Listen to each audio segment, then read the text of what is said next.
My name's Riz Ahmed, I'm an actor and a musician, and I'm here today because I'm worried about the state of our liberty in Britain.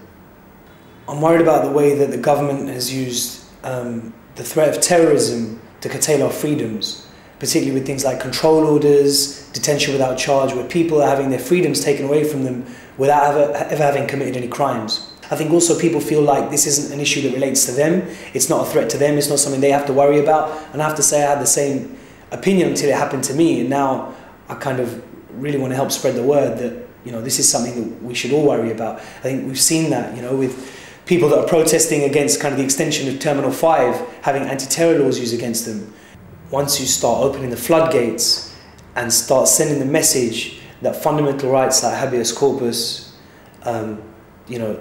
the right to trial before you're detained, the right to be charged before you're detained, the right to a lawyer, and to know why it is that you're being held,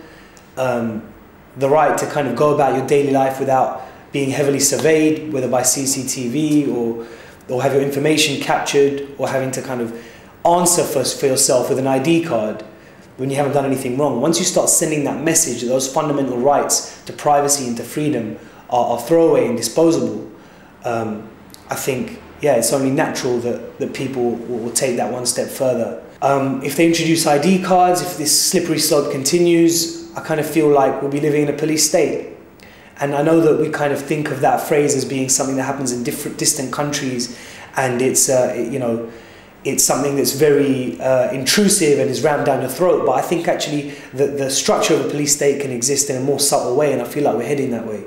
You know, if the government and the powers that be have such far-reaching and extensive control of our information and such far-reaching control over our freedoms, then there's a lot to be worried about, unfortunately.